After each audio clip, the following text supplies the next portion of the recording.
Assalamualaikum. Halo, udah kenal saya belum? Kalau belum, yuk tonton, like, dan komen video ini. Dan jangan lupa subscribe ya, serta nyalakan notifikasinya agar kamu dapat mengembangkan channel ini. Selamat menyaksikan. Bismillahirrahmanirrahim. Assalamualaikum warahmatullahi wabarakatuh. Selamat pagi, siang, sore, dan malam teman-teman semuanya. Saya ingatkan lagi bahwa video kali ini saya buat untuk memenuhi tugas mata kuliah akuntansi syariah yang diampu oleh Bapak Wirmi Eka Putra SCMSI.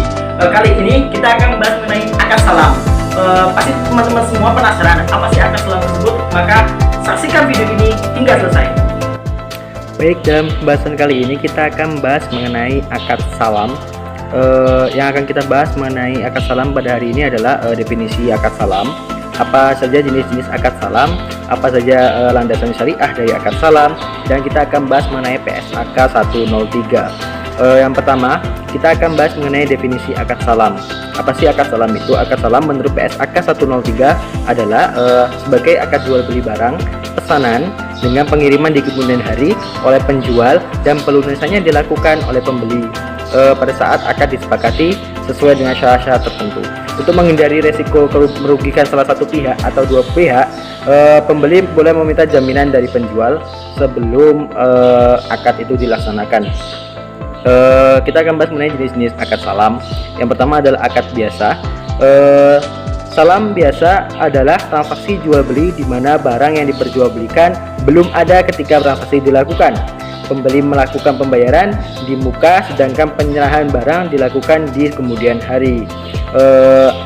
Kita bisa melihat skemanya, yaitu adalah yang pertama, barang dari penjual dan pembeli itu saling menguntungkan.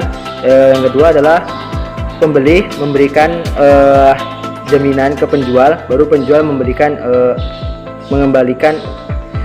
barang ke pembeli.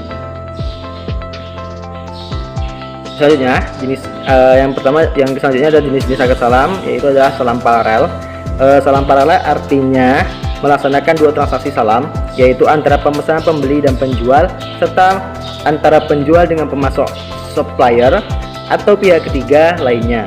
Hal ini terjadi ketika penjual tidak memiliki barang pesanan dan memesan kepada pihak lain untuk menyediakan barang pesanan tersebut. Kita lihat di skemanya, itu adalah penjual atau pemasok melakukan transaksi pembeli atau pembeli lainnya.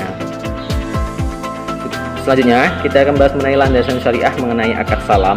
Di dalam Al-Quran terdapat di surat kedua, yaitu surat Al-Baqarah ayat 282, yaitu adalah, hai orang-orang yang beriman, apabila kamu bermuamalah tidak secara tunai untuk waktu yang ditentukan, hendaknya kamu menuliskan sesuatu yang benar. Di sini dijelaskan bahwa ketika kita melakukan sebuah transaksi bermuamalah apapun segalanya, kita sebaiknya itu menuliskannya agar tidak lupa dan tidak merugikan salah satu pihak. Yang kedua, yaitu dalam surat kelima ayat 1, yaitu, hai orang-orang yang beriman, penulisan akad-akad itu. Dijelaskan bahwa untuk memenuhi bermuamalah kita harus melaksanakan akad-akad sesuai dengan syariat yang benar. Di dalam hadis, yaitu adalah hadis riwayat Bukhari Muslim, barang siapa yang melakukan salam, hendaknya ia melakukan dengan takaran yang jelas dan timbangan yang jelas pula untuk jangka waktu yang diketahui. Sini sudah jelas ya, yaitu adalah melakukan dengan takaran yang jelas dan timbangan yang jelas. Selanjutnya kita akan bahas mengenai PSAK 103, yaitu adalah akuntansi untuk pembeli. Aturan akuntansi untuk pembeli, hal-hal yang dicatat oleh pembeli dalam transaksi secara akuntansi. Adanya pengakuan piutang salam, ada pengukuran modal salam, penerimaan barang pesanan, denda yang diterima dan diberlakukan oleh pembeli diakui sebagai bahan dinamik kebajikan, penyajian dan pengungkapan. Kita akan bahas satu persatu. Yang pertama adalah pengakuan piutang salam. Piutang salam diakui pada saat modal usaha salam dibayarkan atau dialihkan kepada penjual. Modal usaha dalam disajikan sebagai piutang salam. Yang kedua ada pengukuran modal usaha salam. Modal salam dalam bentuk kas diukur sebesar jumlah yang dibayarkan. Selanjutnya yaitu tentang penerimaan barang pesanan. Jika barang pesanan sesuai dengan akad, maka dinilai sesuai dengan nilai yang disepakati. Jika barang berbeda kualitasnya, nilai wajar dari barang pesanan yang diterima nilainya sama atau lebih tinggi dari nilai barang pesanan yang tercantum dalam akad, maka barang pesanan yang diterima diukur sesuai dengan nilai akad. Selanjutnya, denda yang diterima dan diberlakukan oleh pembeli diakui sebagai bagian dana kebajikan, yaitu ada denda yang diterima dan diberlakukan oleh pembeli adalah sebagai dana kebajikan atau kebaikan. Yaitu yang selanjutnya, penyajian. Pembeli menyajikan modal usaha salam yang diberikan sebagai piutang salam. Piutang yang harus dilunasi oleh penjual karena tidak dapat memenuhi kewajibannya dalam transaksi salam disajikan secara terpisah dari piutang salam.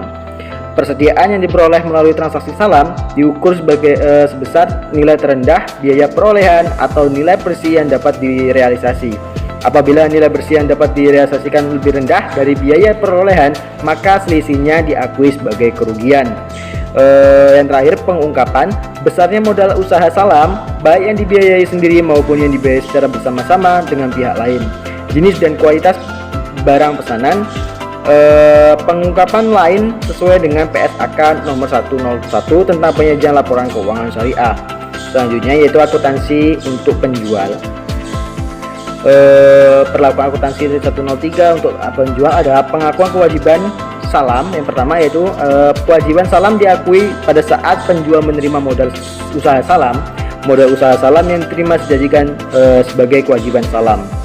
Yang kedua, pengukuran kewajiban salam jika modal usaha dalam usaha bentuk kas diukur sebagai jumlah yang diterima.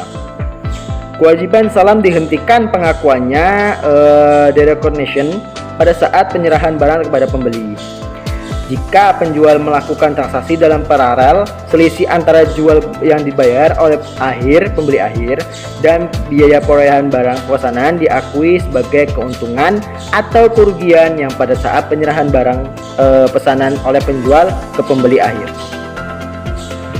Selanjutnya, pada akhir periode pelaporan, keuangan persediaan yang diperoleh melalui transaksi salam diukur sebesar nilai terendah biaya perolehan atau nilai bersih yang dapat direalisasi apabila nilai bersih yang dapat direalisasi lebih rendah dan biaya perolehan, maka selisihnya diakui sebagai kerugian. Penyajian. Penjual menyajikan modal usaha salam yang diterima sebagai kewajiban salam. Pengungkapan. Piutang salam kepada produsen dalam salam paralel yang memiliki hubungan istimewa. Jenis dan kualitas barang pesanan. Pengungkapan lain sesuai dengan nomor PSAK 101 tentang penyajian laporan keuangan syariah. Baik, mungkin itu yang dapat saya sampaikan. Kurang lebihnya saya mohon maaf. Saya Aidi, wabillahi taufiq wal hidayah. Wassalamualaikum warahmatullahi wabarakatuh.